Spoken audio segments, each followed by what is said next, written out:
वक्त कभी रुकता नहीं, तो चले वक्त के साथ, देखते रहे हर वक्त द टाइम्स नेशन 14। लोगों को डिग्री मिलना और बच्चों को डिग्री मिलना उनके पेरेंट्स के लिए कितना इम्पोर्टेंट होता है, ये आज इस कन्वोकेशन में पता चला। लेकिन इसके बाद भी जिम्मेदारियां कैसे आगे बढ़ती हैं, आइए हम उन बच्चों से बात करें जिनको गोल्ड मेडलिस्ट, सिल्वर मेडल या उसके अलावा उन तमाम इनामात से नवाजा गया है। तालीम के साथ साथ तरबियत की अपनी अहमियत होती है। इंटीग्रल यूनिवर्सिटी अपनी इसी खुसूसियत की बिना पर चंद बरसों में ही बेहतरीन तालीमी अदारों की सफ में शुमार होने लगी है। आज इंटीग्रल यूनिवर्सिटी में कन्वोकेशन की तकरीब का एहतमाम किया गया, जिसमें कामयाब होने वाले तलबा को डिग्रियां तकसीम की गईं और उनसे यह अहद भी लिया गया कि वो मुल्क, कौम और इंसानियत की तरक्की व फलाह के लिए हमा वक्त हर मुमकिन कोशिश जारी रखेंगे। इस तकसीम इस्नाद की तकरीब में मुल्क भर से शिरकत करने आए मेहमानों ने तलबा को मुबारकबाद देने के अलावा उनके बेहतर मुस्तकबिल की दुआएं दी। इस मौके पर तलबा का जोश व खरोश वाकई काबिले दीद था। एग्रीकल्चर की जो सब्जेक्ट है, it is not about the chemistry of the crop. It is about the condition of the soil. It is about the condition of the water. It is about the condition of the lives and the livelihoods of people. ये system है जिसमें social बातें हो रही हैं, economic बातें हो रही हैं, और जैसे हम कह रहे हैं बायोलॉजी की बात और केमिस्ट्री की बातें भी हो रही हैं। We have to concentrate on understanding every system. कि जहाँ यूपी की एग्रीकल्चर है उसका क्या हाल है, उसमें क्या बदलना चाहिए, जो पंजाब की एग्रीकल्चर है उसका क्या हाल है, उसकी क्या बदलना चाहिए। You can not have the same solution. तो मतलब क्या है, लोकल लोग जो हैं, लोकल फार्मर्स जो हैं, लोकल एग्रीकल्चर जो है, लोकल गांव में जो रहते हैं, उनकी सुननी चाहिए और उनको एक दूसरे का सुनना चाहिए। Then we will improve, they will improve their local systems. And if every part of this country improves itself, then only the country will progress. Big policy made at the top and telling people कि ये आपकी solution है, नहीं हो रहा है और नहीं हो सकता है। इस तरह की डिग्री का जो सोल्यूशन वो होता है दीक्षांत समारोह कन्वोकेशन में, तो क्या सफिशिएंट मानते हैं आप डिग्री, इसके बाद भी पढ़ते रहना चाहिए रेगुलर एक किसी भी स्टूडेंट के लिए? Absolutely, absolutely. और ख़ासकर जैसे आप कह रहे हैं डेवलपमेंट की बातें में या सोशल चेंज की बातें में, you can not learn it in the classroom, and no matter what your degree level is, if you learn it only by getting numbers and finding research into the data, you haven't understood कि what is the social system and what is the natural system. So then you have to get out, I say. For these people particularly, you start your education afterwards, when you go out to the real people and understand. Convocation और integral university, ये नाम इस तरीके से लोगों के जहन पे आरास्ता है और इस तरीके से कि लोग आज भी दूसरा AMU कहकर इंटीग्रल यूनिवर्सिटी को पुकारते हैं। और जाहिर सी बात है सर, ये लफ्ज़ जो लोगों तक पहुंचता है आज जो कन्वोकेशन है, तो किस तरह के मैसेज होगा तमाम स्टूडेंट्स के लिए? ये 16वां कन्वोकेशन है। हाँ, और जहाँ तक आपने कहा कि AMU की एक दूसरी शक्ल है, ये यकीनन ये दूसरी शक्ल हो सकती है, क्योंकि AMU के ऊपर जितना लोड है और जितना उसका फैज़ तमाम लोगों को पहुंचना चाहिए, अपनी उस बात लिमिटेशन की वजह से वो नहीं पहुंचा है। लिहाजा हमने ये कोशिश की है कि हम यहाँ एक इस तरह का इदारा बनाएं जो कहना चाहिए कि आने वाली नस्ल की फिटेस्ट फॉर सर्वाइवल हो।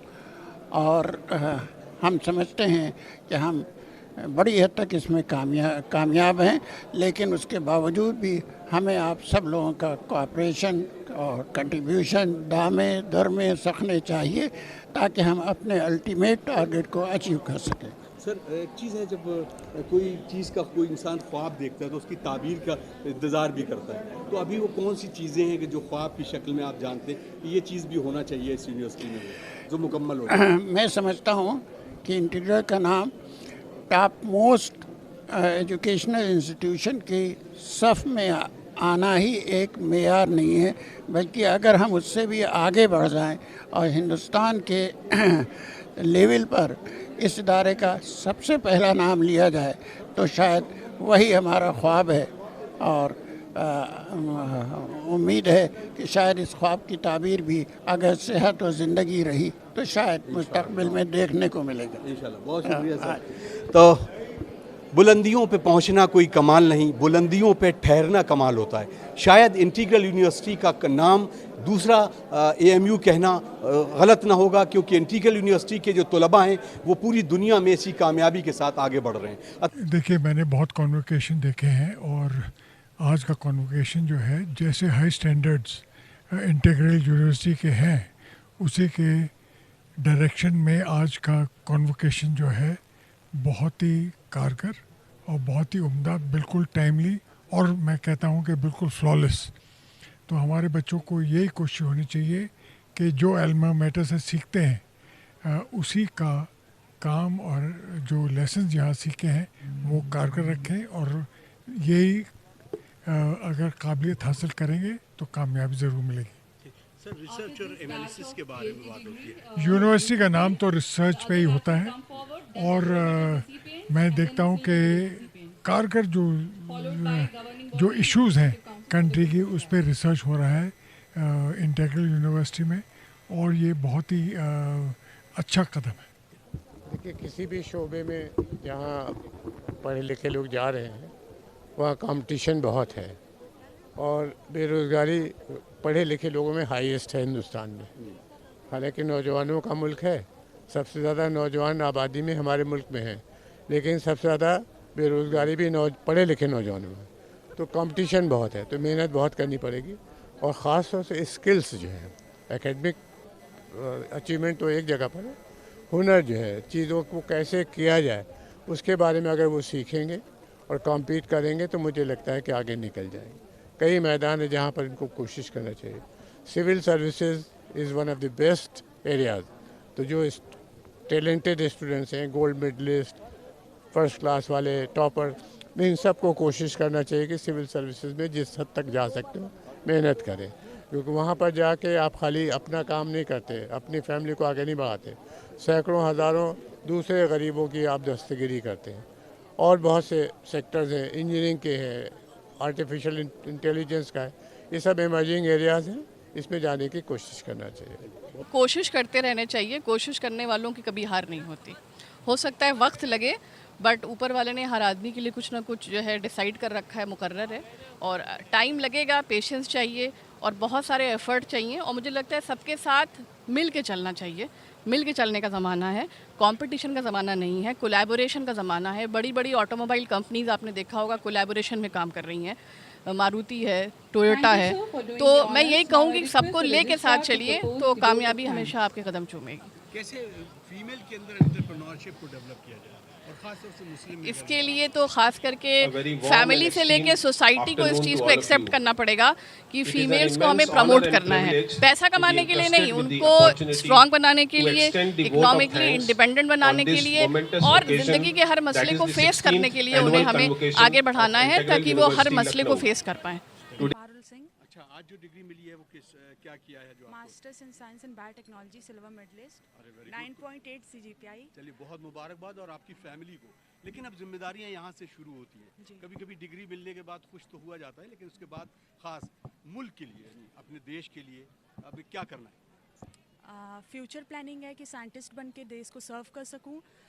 पेंडेमिक्स जैसे अभी चल रही थी, वो सब में चीज़ों में हम लोग एक अपना योगदान दे सकें, जिससे कि हम अपने देश को आगे ले जा सकें।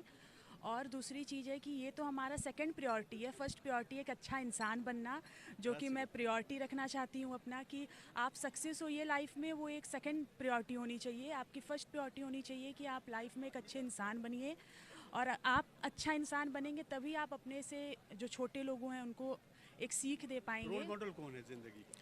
रतन टाटा जी थे, जो कि अब नहीं रहे हमारे बीच। तो उनसे काफ़ी सीख ली हूँ, और अभी भी उनके काफ़ी रिकॉर्डेड वीडियोस देखती हूँ कि जिससे कुछ सीख ही सकूँ ज़िंदगी में आगे। और आगे चल के मैं अपना PhD करना चाहती हूँ CSIR लैब से। मेन टारगेट है CDRI because I want to research on drugs and all. I have previous experience in nanoparticles formation and synthesis, so I want to give some new nanoparticles, silver technologies and all to our university, to our society, to our world. अच्छा, एक सवाल बहुत अहम है कि अपने आप को एक्सप्लोर करना और ख़ास तौर से कम्युनिकेशन स्किल जो है वो जो मैं आपका देख रहा हूँ ये बड़ा मुश्किल से होता है, लोगों को पहुँचाना अपनी बात को और कम शब्दों में, वो कितना ज़रूरी है आज किसी भी स्टूडेंट्स के लिए? सर एक्चुअली हमारे यंगेस्ट जो हैं आजकल के यूथ जो है उनमें ये बहुत लैग कर रहा है because of phone and internet, क्योंकि हम लोग इतना ज़्यादा टाइम अपना इंटरनेट पे मुंह बंद करके बिता लेते हैं कि हम ये भूल जाते हैं कि हमारा और भी कुछ है, हमारा सोशल इंटरेक्शन भी होना चाहिए। लेकिन हमारी फैमिली में हमें एक हमारे ग्रैंडफादर रिटायर्ड लेक्चरर रहे हैं, वो उनसे हमें एक सीख मिली है कि लाइफ में कभी भी अपने जो इर्द गिर्द के लोग हैं उनसे सीखना मत भूलिए, क्योंकि वही हमें एक पाथ बताते हैं कि कहाँ हमको चलना है। हम अपना आँख बंद कर लिए हैं, हम अपना साइड व्यू सब बंद करके फ़ोन में लगे रहते हैं। ठीक है, फ़ोन टेक्नोलॉजी है, आजकल का यूथ उस पर डिपेंडेंट है, सब कुछ सही है, लेकिन हमें सबसे पहले अपने अगल बगल से सीख लेनी चाहिए, क्योंकि वो हमारी प्रायोरिटी होनी चाहिए लाइफ में कि हम अपने अगल बगल से सीख लें। आकांक्षा सिंह। अच्छा, क्या किया है आपने? सर, आज जो खुशी है उसको कैसे सेलिब्रेट करेंगे, और पहले ये कि आपको कौन सा मेडल मिला? सर मुझे गोल्ड मेडल मिला हुआ है department of biosciences. I have completed my MSc Biotechnology and I have secured gold medal in that, and in the faculty topper I have secured silver medalist. Future की planning क्या है? Future sir अभी तो priority है scientist के लिए, scientist बनना है मुझे, आगे PhD करना है। And from CSIR CSIR labs जितने भी होते हैं मेरा अभी तो वहीं से करने का मन है। After that I will see what should I do. या श्योर। तो आप क्या एक मैसेज देंगे उन तमाम अपनी गर्ल्स को जो पढ़ना तो चाहती हैं लेकिन उनको बेड़ियाँ उनको जकड़े हुए? एक शॉर्ट में एक मैसेज, बहुत शॉर्ट में। आई विल जस्ट से कि अपने कंफर्टेबिलिटी से बाहर निकलना पड़ता है, मुश्किलें तो बहुत आती हैं बट बाहर निकलना पड़ता है। गोल्ड मेडल लिया हुआ जी, फैकल्टी टॉपर और अपने बैच की टॉपर। LLM masters. अच्छा, LLM के बाद तो लगता है कि कुछ सब कुछ मुकम्मल हो गया या अभी कुछ PhD जी। तो PhD के बाद क्या एकेडमिक या फिर? मेरा BA LLB से मैंने किया है अपना ग्रेजुएशन, तो मेन टारगेट तो मेरा जुडिशरी ही है, जुडिशियल सर्विसेज में जाना है। एंड अपार्ट फ्रॉम दैट मैंने अपना UP बार काउंसिल में I am a registered advocate, और प्रोफेसरशिप मास्टर्स से ये सारी स्कोप। चलें, तो मेरे ख्याल से काफ़ी हो गया जी। एक बार फिर मुबारकबाद। जी, थैंक। रमशा आयात। कन्वोकेशन की इस पुरशुकोह तकरीब में तलबा और उनके वालिदैन की एक बड़ी तादाद ने शिरकत करते हुए अपनी खुशियों का इजहार किया। अख्तर काज़मी की एक खास report, the times nation, Lucknow.